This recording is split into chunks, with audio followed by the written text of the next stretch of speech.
Kembo Kembo natatanzambi ya mazulu kinfumu kiakuyisa.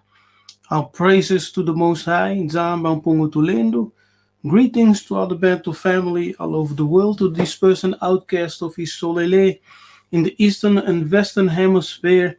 I pray that the Spirit of the Most High is with you wherever you are in this world. In Geta.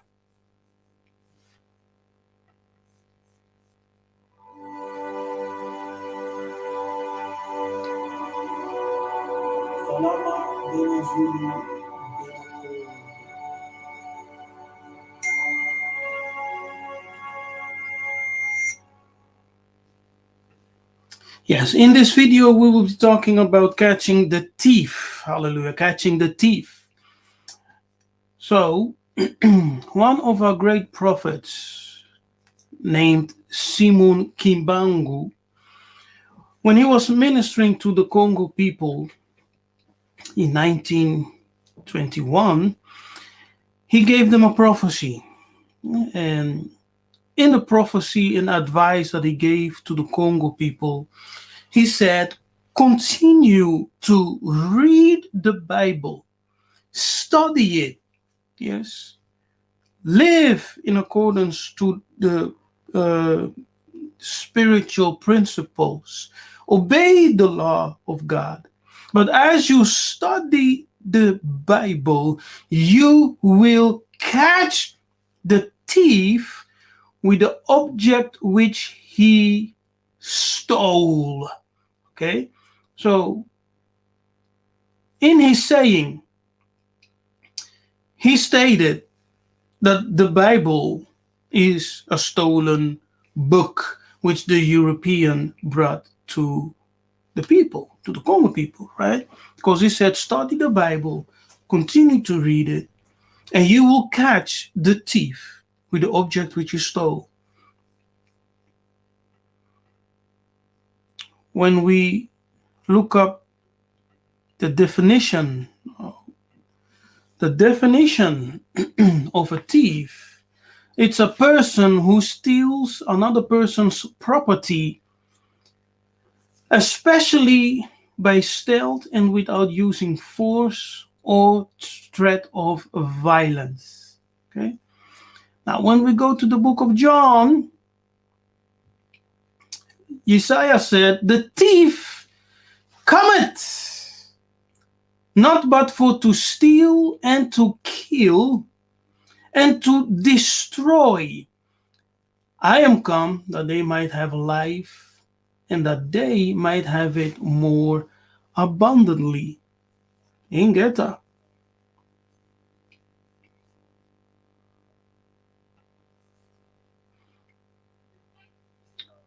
In the Old Testament, when you go into the book of Exodus, if a thief be found breaking up and be smitten that he die, there shall no blood be shed for him.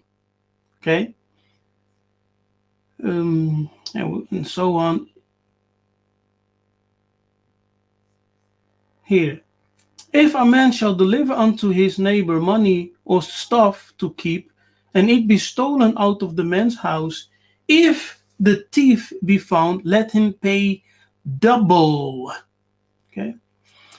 If the thief be not found, then the master of the house shall be brought unto the judges to see whether he have put his hand unto his neighbor's goods. Now there is a judgment for thieves. Yes, in one scripture we are told that the thief will have to pay double. In another scripture we read that he has to pay sevenfold. Okay, but Yiseka'yah said, the thief cometh not but for to steal, and he continued, and to kill and to destroy. Now the definition here says, a person who steals another person's property. It's the definition of Oxford for the thief, a person who steals another person's property, especially by stealth and without using force or threat of violence.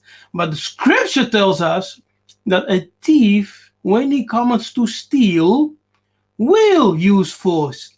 He will kill and he will also destroy. Okay? Now, Mfumu Simon Kimbangu said, continue to study the scripture. Yes. Obey the commandments of God. Follow the principles of scripture. But as you study the scripture, you will catch the thief who came to steal. Yes, he also came to kill and to destroy. You will catch him. You will catch the thief with the object which he stole. Alluding to the fact that the Bible which they hold is not even theirs, but a stolen, plagiarized book. Ingeta, I'm Navi Kefas. If you just came in, make sure to like the video and invite some brothers and sisters to join us in this live session. Ingeta. Now, when we look at the Greek word thief, kleptes, yes, when we look into this word thief in the Greek kleptes, an embezzler, yeah, pilferer. The name is transferred to false teachers. So a thief can also be seen as a false teacher. The missionaries who came into Congo were thieves, false teachers. And as they were coming, yes, winning souls, right? They came to win souls. No, they came to conquer soul, to steal from Muntu. Yes, who do not care to instruct men, but abuse their confidence for their own gain. When they came, they did not come for your benefit, right? To benefit you. They did not come to Africa, to Bantu land, to bless you. No, they came to abuse. Yes? And they came for their own gains. The thief is a spiritual Kadian Pemba who steals the souls of men, who steals, yes, whatever belongs to you, your blessings, your favor, who steals your possessions, and who kills and destroys. See? So they have stolen everything that belongs to you. They've taken away your identity. Yes, they've taken away your spirituality.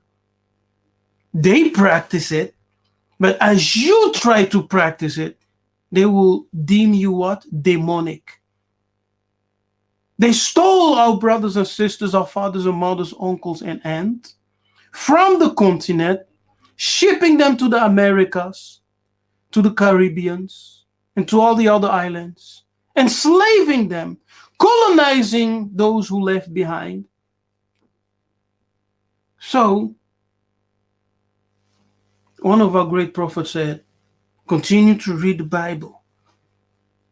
Simon Kimbangu. He said, continue to read the Bible. Because by studying it, you will discover who you are and you will catch the Kadia Pemba thief in his tracks. You will identify the liar. Okay? You will identify the thief, the liar, the murderer, and the destroyer. And you will set yourself free from his shackles. Once you have identified the one who lied to you, the one who has been killing you, the one who has been destroying you. Once you identify your enemy, you will know how to fight and to liberate yourself. See? But as long as you remain ignorant, you will remain under the sway and the power of your enemy. Sleeping with your enemy, thinking he's your friend.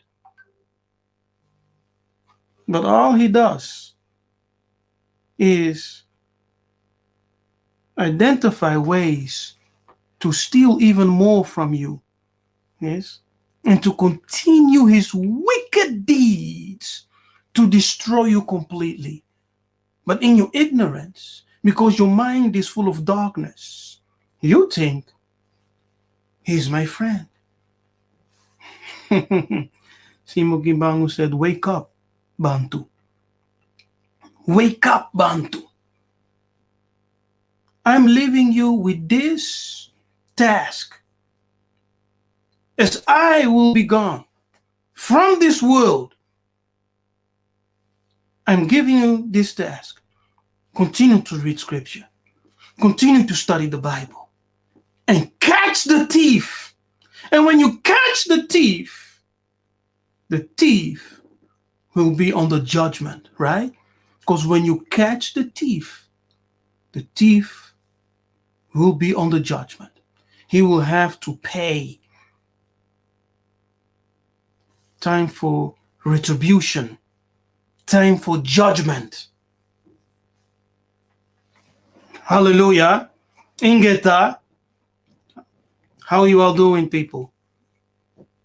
Wonderful to have your presence in the chat. So let me know you're there. Let me know you're watching.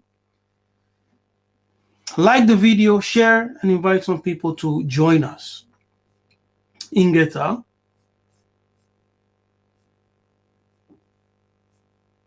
Now,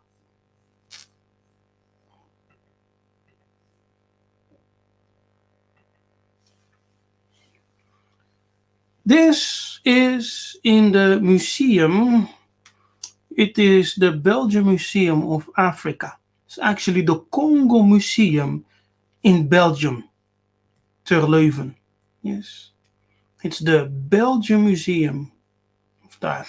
Let me say it's the Kongo Museum in Belgium, because you know what Belgium did in the Congos, right?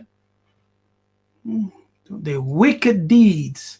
Now, the person on the screen, which I'm pointing to, that young man is Simon Kimbangu in his youth. Okay, it is Simon Kimbangu in his youth. Let me play the video.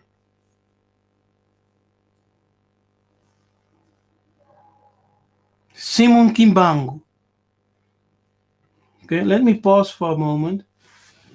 Simon Kimbangu. Here, it's read Simon Kimbangu. Now, in French, there is something written here in French. It says Dieu le Créateur.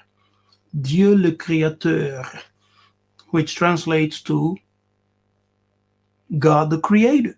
Now, I'm not saying that Simon Kimbangu is the creator, but what this means over here is that the creator was considered a black entity, a black man.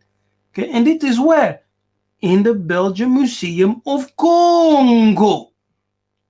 All right?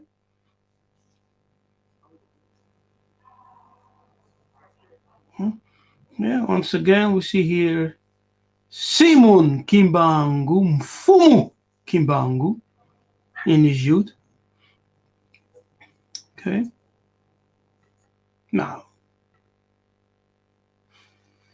let's read what they say. They say the following. Simon Kimbangu, from 1890 to 1951,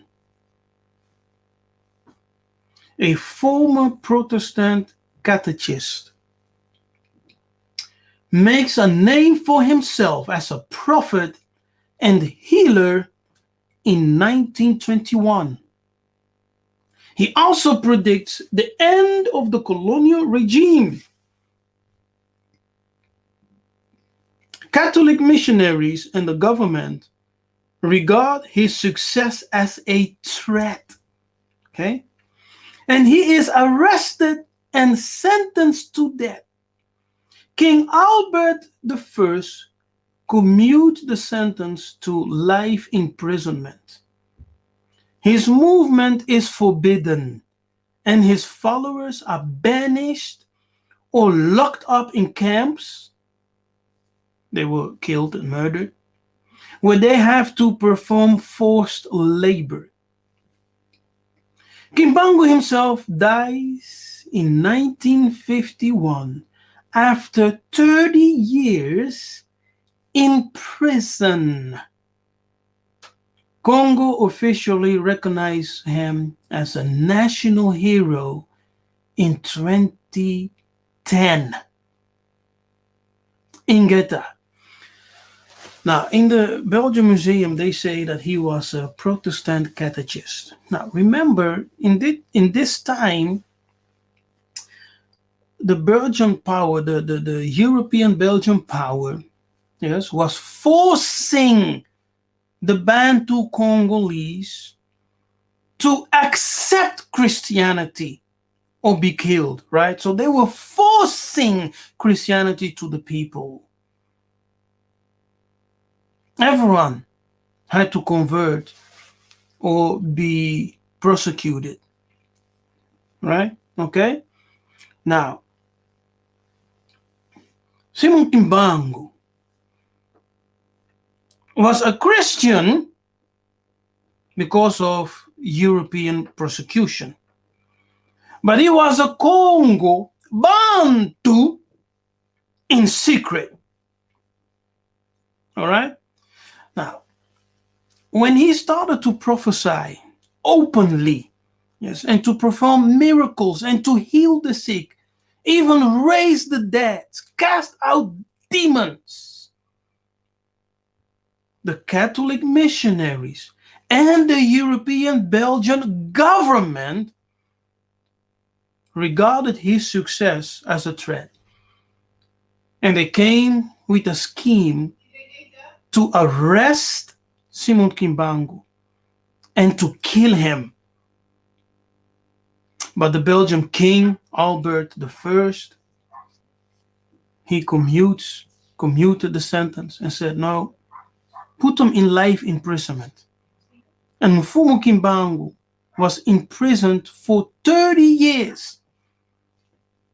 But we are told that even though imprisoned in those 30 years, supernaturally, he was appearing to people on the continent and outside of the continent, giving them prophecies, teaching them, healing them, whatever. See? So he was imprisoned, but he was not chained spiritually. He could move spiritually. His physical body was imprisoned, but his spiritual body was moving around all over the continent and all over the world. That's what we are told by those who witnessed him, those who were visited by him. Okay? That's Simon Kimbangu. And he said, continue to read the scripture.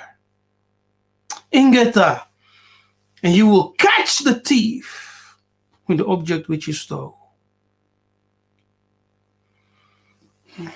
It's also in the Belgium Museum. So you see, when we say Congo, see that? This is Congo. All the whole color red is Congo. Right? So this was Congo.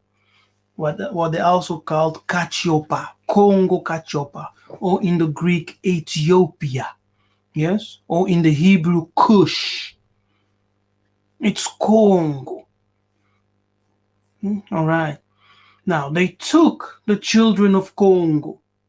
Can you see? They took the children of Congo. Look at that. Yes. They took the children of Congo into slavery. Yes. Into slavery. And millions of them, you see that, were brought to Brazil, yes, Colombia, let's say the Americas, South, North and South Americas, the Caribbean islands, Pacific islands, and even to Europe. Yes, even to Europe. Here. Van de 16e tot halfweg de 19e eeuw transporteerden Europese slavenschepen circa 12,5 miljoen Afrikaanse mannen en vrouwen en kinderen naar Amerika. From the 16th through the 19th century, European slave ships transported approximately 12.5 million slave African men, women, and children through Africa to the Americas. Now we know that the amount is much larger. It's much larger than 12.5 million. 100 million people during the transatlantic slave trade were taken. Yes, were taken. And many of them died at sea. Okay. Now, let's examine the book. Okay, let's examine our tradition, history, so that we can catch the thief. Okay? Let's follow the advice of Mfumu Kimbangu. Yes. Mfumu Kimbangu, who said, continue to read it. Continue to read it. Okay? The Europeans were afraid of Simon Kimbangu. Yes. Look here. Catholic missionaries and the government regard his success as a threat. And he is arrested and sentenced to death. So they said, this guy has to die. He's too powerful. His message is strong. His spirit is powerful. He's healing the sick. He's casting out devils. Yes. He's even resurrecting the dead. Something the missionaries couldn't do. So they came up with this scheme to assassinate him, to kill him. So just like biblical Jesus, he was arrested as an innocent man, right? Because of European Roman politics, they arrested him just like the biblical Jesus and put him into prison to be executed.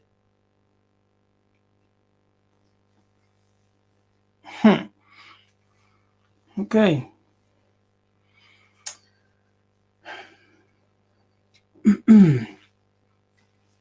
Wait.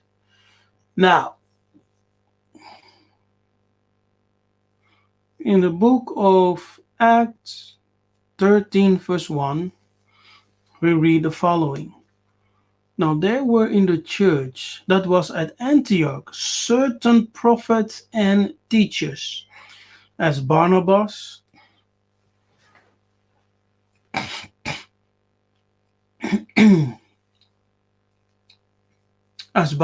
and Simeon, that was called Niger. Yes. And Lucius of Cyrene, etc. Okay, so this prophet Simeon was called Niger. Now Simeon, when we talk about Simon Kimbangu, Simon is a version of Simeon. Yes, Simeon. Um, we will have to break down the name of Simeon, bring it in comparison, parallel with Simon Kimbangu, and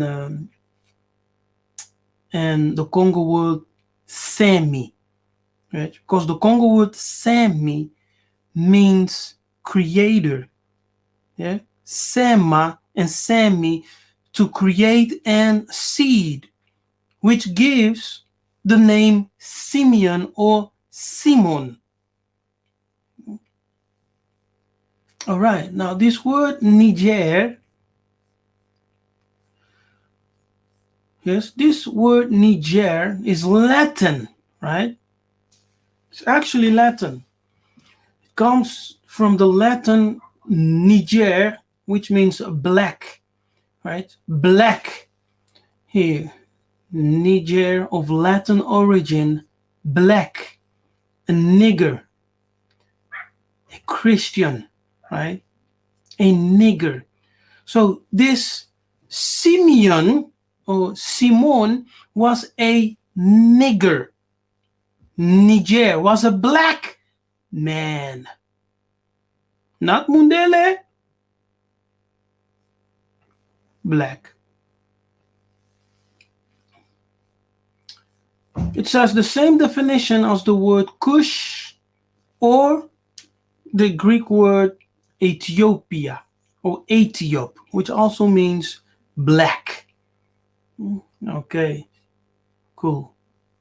Now, the word Negro comes from the Latin Niger, which means black, as we have seen.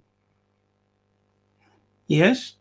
In 1555, this word gained popularity among the Spaniards and Portuguese to describe the black African Jews who are Congo, Bakongo, who were also known as Moreno and Morena.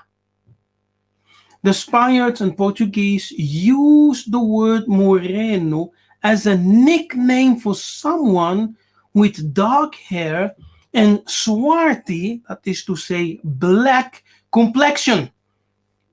From Spanish and Portuguese moreno, dark haired, a word of probably from late Latin Maurinus, a derivative of classical Latin Maurus, more or black.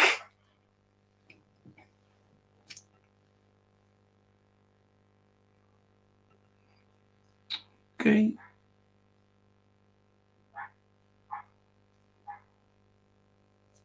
Now that's interesting.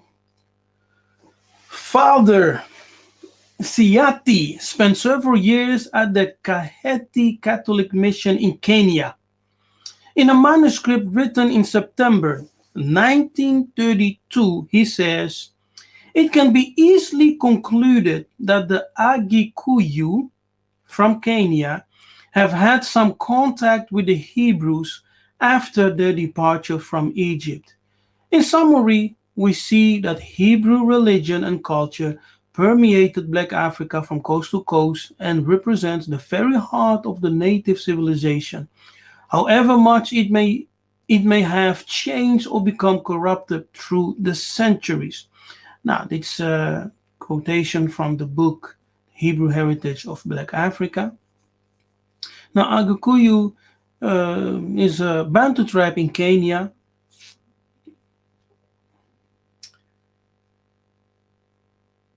This father, this Catholic father, Kiati, he states that the Agikuyu had contact with the Hebrews after their departure from Egypt. Not knowing that the Agikuyu themselves are part of the community that came down from Egypt. Yes. They did not have contact. They are part of that community that descended from Egypt. Mhm. Now, Amos 9:7 says, "Are ye not as children of the Cushites unto me, children of Israel? Bena ye solele. Are you not as Bena Cushi unto me, Bena ye solele?" Amos 9:7.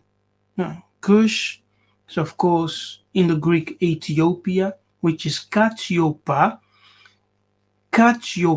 in the Kongo. Right?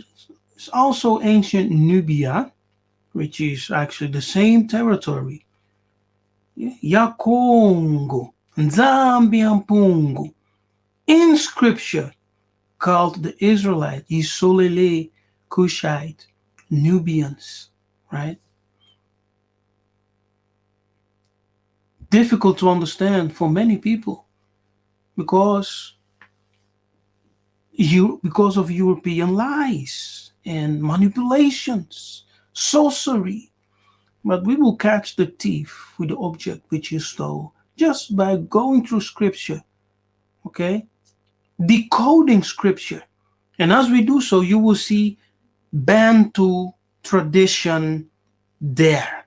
And that's why this Catholic father confused the Agikuyus tradition when he states that they had contact with the Hebrew after their departure from Egypt. No, they did not have contact with the Hebrew. They are part of that group that descended from Egypt. Yes? Now, this is first in the book of Leviticus 8, verse 13. Okay? We will study it because our culture is hidden in scripture. The Bantu culture and traditions is hidden in scripture. See? That's not a coincidence. It's exactly what Simo Kimbangu said, Mfumu Kimbangu, when he said, continue to study the scripture because you will discover the secrets of who you are in scripture and you will catch the thief. And when you catch the thief, you will have to call him into judgment. You will have to speak a judgment over the thief. Yes? And he will have to pay. He will have to pay. Time for judgment is here. Time for say that. I lost the word. Recompense, right?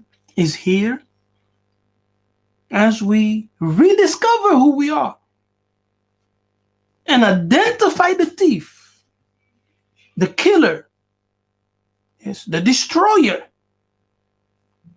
We call him to judgment. And Moses brought Aaron's sons and put coats upon them and girded them with girdles and put bonnets upon them as Yakongo commanded Moses. Yes. Now the sons of Aaron in Kikongo Suka, yes, Aaron Suka, are the priests in Kikongo Saku, or and Saku. Nganga is also a form of a priest, but Saku is what most of the elders also used. Nganga also can mean priest, but Saku is the high priest. Saku is also the prophetic priest.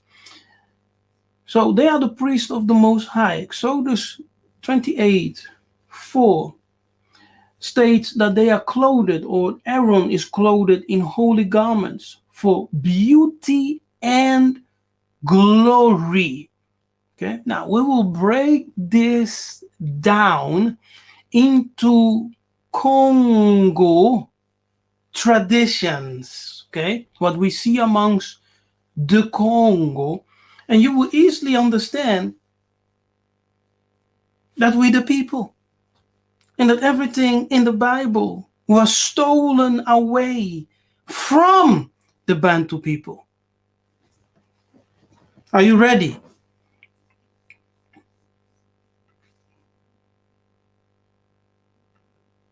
Hallelujah. Are you ready? Let me know if you're ready.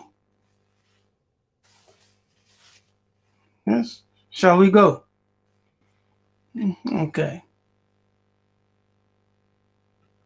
Now, look at this. The word, which is translated as quotes, right? Here, quotes, quotes.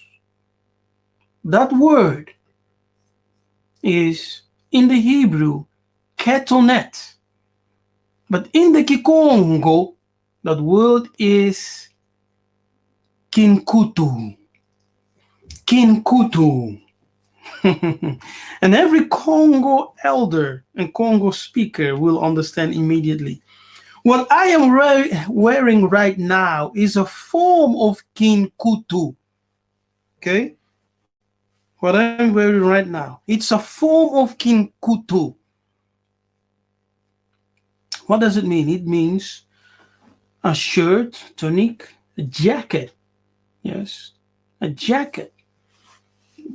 Something that goes over your shoulders. Ingeta. In the Hebrew, it has the same definition. Okay, tunic, undergarment, a long shirt-like garment, usually of linen. See, because also in Africa, in Congo, we used to fabricate linen because linen is not so thick, right? And it breathes. So because of the hot temperature of Central Africa, it was a more convenient fabric for us to wear because it breathes and it's not that thick. So our ancestors used to fabric linen. Yeah. So the quote of Aaron's children, as we read in Leviticus 8:13, is the Hebrew ketonet, but the Kikongo kinkutu. Kinkutu. As you see, this Nubian wearing the kinkutu. Yes. It's there. Now let's go further. We are also told that they were girded. Yes, they were girded. They had belts. Now, the word is kagar. Kagar, as you can see here, kagar in Hebrew. It's the Kikongo kanga. Yes. So the Hebrew kagar is the Kikongo kanga. Definition: to fasten. A belt, to tie, to bind, close, restrain. That's the definition of the Congo Bantu kanga. The Hebrew kagar is the Bantu kanga. It has the same definition. Here, to gird oneself, to put on a belt. Kanga, to fasten, a belt, to tie, to bind, to close and restrain. Here we see the Nubian not only wearing the kinkutu, okay, but also the kanga, which is what? The belt. The kanga, the belt. Ingeta,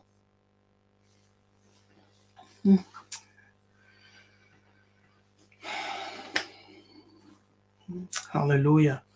Now I have shared the link. It's there in the chat. We are at StreamYard.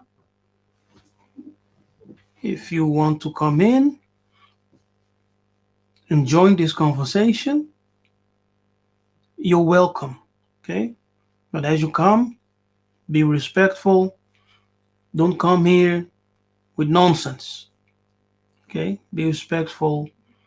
And we are discussing here the words of Simon Kimbangu, Mfumu Kimbangu, when he said and advised, continue to read scripture, study it, and you will catch the thief. And that's what we're doing. We are catching the thief now by bringing out the secrets of the Bible as we study the biblical Strongs. We see the Bantu words and traditions in scripture. Yes, because some people say Kongo is not in the Bible. Kongo is in the Bible. Kanga, the root word Kanga also gives us the word Congo. Yes, because Congo also means to unite. And when you unite people, you tie them together. Isn't that so? When you unite people, you tie them together. That's the belt of truth, which is Congo. Kanga Congo. Yes? Kanga Congo. Fasten yourself or put on the belt Congo. Be united in Congo. All right. Now here, KettleNet, we see the same. Now we see a different piece, which is part of the KettleNet, which is actually, this shoulder piece, this cloth that goes around your shoulder, right? Diagonal, something, I would say that. Diagonal. Yes. Now, what else? They were told to put on bonnets upon them. Yes. Moses instructed them, put bonnets upon them. Why? What does bonnet signify? Now, the bonnet, or in the Kikongo, mpu, signifies the authority invested in a person elected to an office of sacred leadership. See? And therefore, we also see the Nubians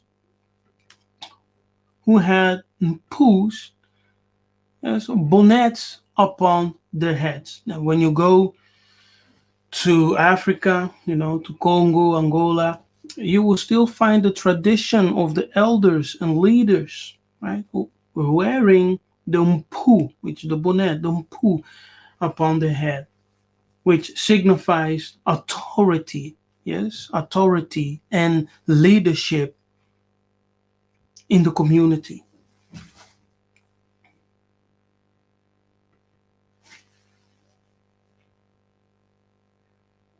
Now, once again, yes, girded means is the Hebrew kagai, which the Kikongo kanga. The ephod itself was also a garment which the priest wore. Aaron said unto them, break off the golden earrings which are in the ears of your wives, of your sons, and of your daughters, and bring them unto me. Now we can see that the Congo people had a tradition of wearing earrings, golden earrings. Now on this picture of a Nubian, we see this man wearing a bonnet, which is a symbol of sacred office, leadership. We also see him wearing golden earrings. He has the belt of truth, which is Kanga Congo, the belt of truth. And we also see him having fringes, right? Here are the lower part. We also see the fringes there. Deuteronomy 22:12. So the Bakongo are therefore the girded sons, yes, or the sons of truth. Yes, the girded sons or the sons of truth. Ingeta.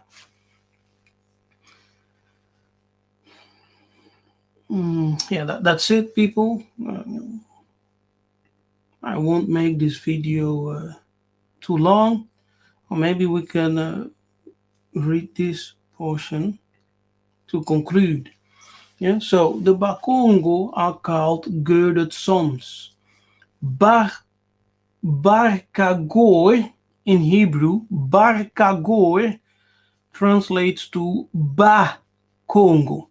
Yes, Bar Kagor translates to Ba Congo, girded, belt. Yeah, so Congo is a symbol of truth. The belt symbolizes truth, right? When we read Ephesians 6:14, let me go there just. Ephesians 6. Oh, wait.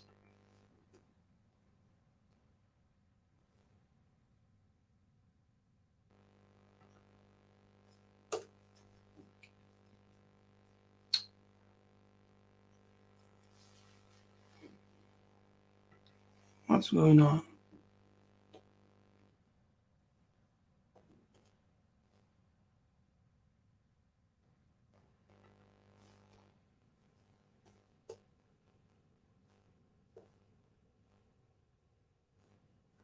Thirteen.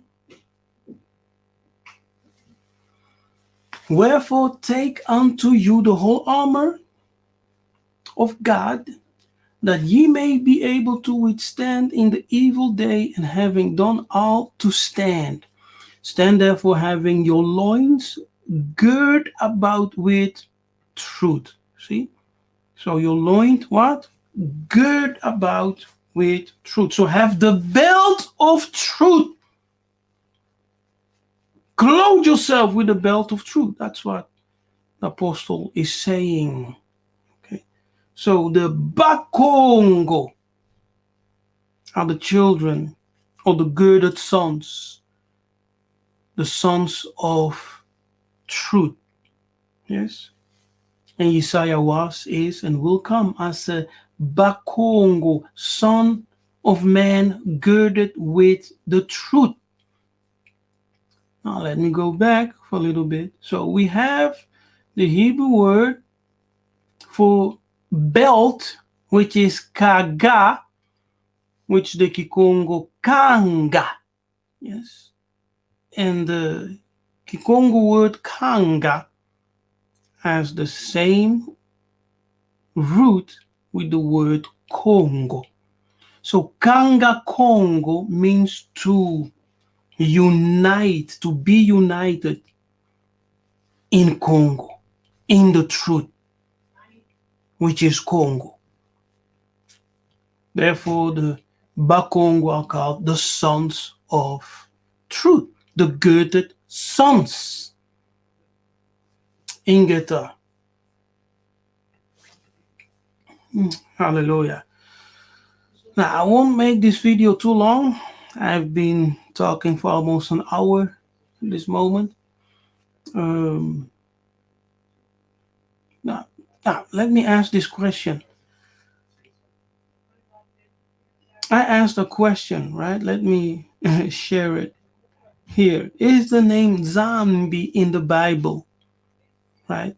Is the name zombie in the Bible? Now, when you go to the book of Esdras, first Esdras 9, verse 34, you read about the sons of Ma'ani. Now, Ma'ani was a Levite, he was a priest. Mani also means king in Kikongo, right? Mani in Kikongo means king.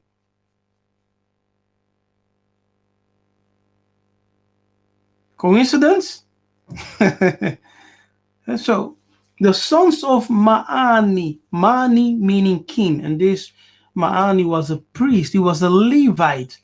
Now, then we have some names, right? Etc., etc., etc., names. And here, follow the arrow, we have the name Nzambi. The S is silent. So you have the name Nzambi. So one of the great children of Maani was called Nzambi. The S being silent. So Nzambi is in scripture. Yes. Is in scripture.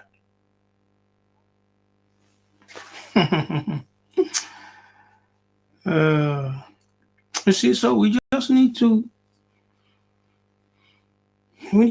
be open to receive the revelation.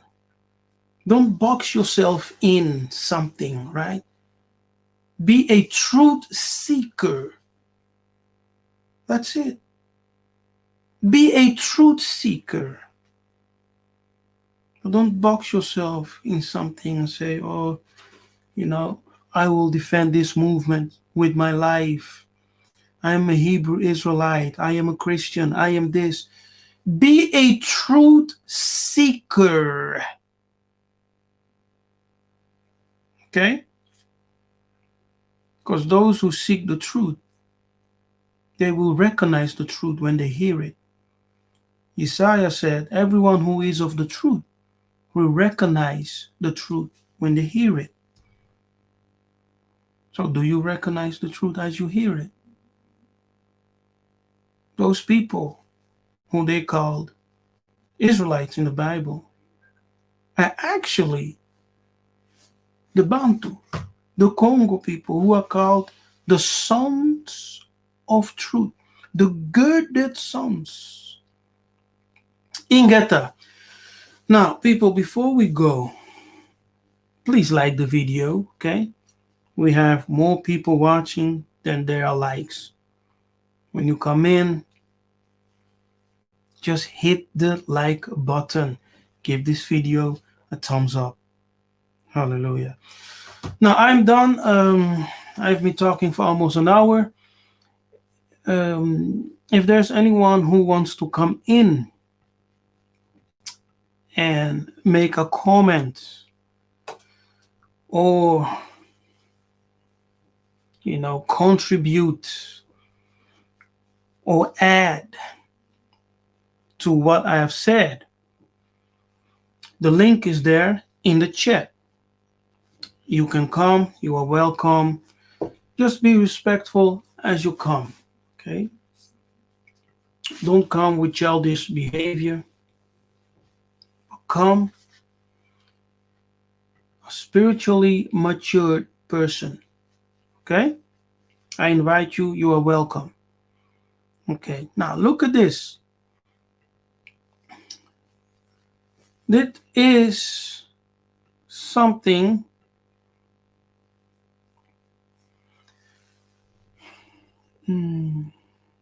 that's a book from Abe Priat, The History of Luango. He says they, the Kongo people, acknowledge a supreme being who, having no origin, is himself the origin of all things. Now, this supreme being in the Bible is called Yahweh. Yes, Yahweh. Or what some Hebrew Israelites will say, Yahuwah. Yes, Yahuwah. Yahweh. Yahweh is the self-existing one, right? Yahuwah is the self-existing one. He has no origin, no beginning, but he himself is the origin of all things. Now, Yahweh is Nzambi. Yes, the biblical Yahweh is the traditional Nzambi of the Bakongo, of the Bantu, who has no origin, who has no beginning, who is himself the origin of all things, the supreme being. Okay? They, the Bakongo, believe he, the supreme being, has created all that is fine, everything that is good, all that is good in the universe, that being by nature just. So he's a just God, you see. So Nzambi Ampungutulendo, according to the report of Abe Poyard, a Catholic missionary, is not only the supreme being, is not only the self-existing one, the creator of all things that is good and fine in the universe, but he's also just by nature and he loves justice. See, we're talking about Nzambi, who is also found in the Bible. The name Zambi is also found in scripture. One of the sons of Ma'ani was called Nzambi. The S is silent.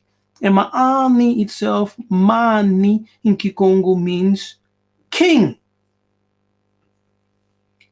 So Nzambi is the supreme being. Nzambi is the biblical Yahweh. The biblical Yahweh is the traditional Nzambi of the Bakongo. Yes, because the Congo people called the name of the creator Nzambi Ampungu Tulendo. And the name is used to this day in Congo. Congo, Kinshasa, Brazzaville, Angola, Gabon, Cameroon, etc. Nzambi Ampungu Tulendo. Nzambi. Variations are Yambi and Yambi.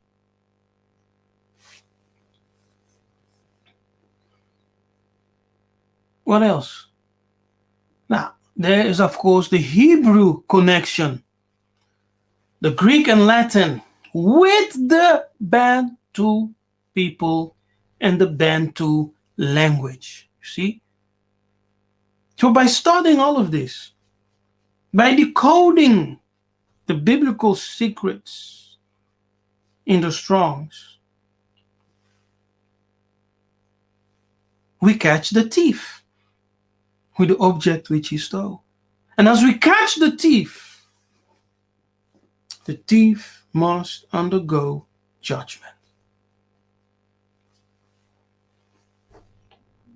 Ingeta. Hallelujah. Kembo na tatanzambi ya manzulu kinfumu ya kuyisa. Thank you for watching. I'm Nabi Kefas. Let me answer the question of April. When you went to Africa, what shots do they require for you to take? Now, they require shots like the yellow fever, but they do not control. They will not ask you for the vaccination card or anything. The most important thing is to have a visa, right? Just make sure to have your visa. That's it. Have your visa, have your passport, and you can go. They have never asked me for the shots, or vaccination card. Not once. So, but when you plan your trip, you will be advised to get the shots. But at the airplane, they do not even ask about it. But if they do ask, and you don't have it, then you have a problem. You see? So it's up to you to take the risk or not. to take the shot or not. But what they require is the yellow fever, for sure. So I hope that answered your question, Matondo. Um, Now, there's no one who wants to come in.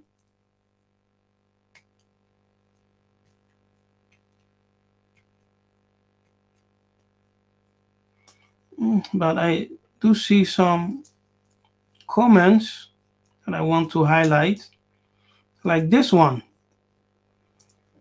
Romans 10, verse 12. For there is no difference between the Jew and the Greek.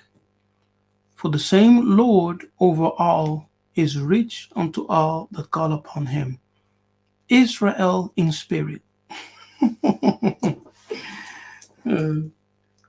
This is Christian theology in your spirit. Okay? There is no such thing as spiritual Israelite or Israel in spirit. It's a made up theology of Christians. It does not exist. It exists only in Christianity. Yes? Only in Christianity. It's a lie. Jesus never came for spiritual Israelites or spiritual Israel. Scripture clearly said he came for his people. Okay? To save his people. To fight against the enemies of his people. There is no spiritual Israel. Only in Christian theology. Ingeta. Okay, Kembu Natatanzambi. Thank you for watching. I am Nabi Kefas. May Tatanzambe bless you. May he increase you in all your ways. For those who are interested in investing in Angola, you can email me. Okay, those who want to buy land or buy a house or just invest in Angola, there are possibilities for you to do so. You can email me. I'm planning to host a special Zoom meeting where I will share the possibilities with anyone who is interested. The West will decline very fast. The West is on the divine judgment. Okay? Poverty will hit the West. The economy of the West will fall. Therefore, the Most High told me, beginning this year, to tell the people, this is the year of preparation. Okay? So, let's be wise. Let's prepare for the worst. Okay? Let's prepare for the worst. Hope for the best, but prepare for the worst. If you wish to remain in the West because of all kinds of reasons, you don't want to be with the crispy Africans and nonsense like that. Listen, the promised land is in Africa. Okay? The Bantu people are the biblical Israelites. The gathering together of Yisoleled Israelites will be where? On the boundaries of Ethiopia, Kush, which is Central Africa. So we will be gathered together in Kongo, in Africa, not in the so-called state of Israel. Those who hope so and believe so are deceived. You are deceived. Come out of that lie. Embrace the truth.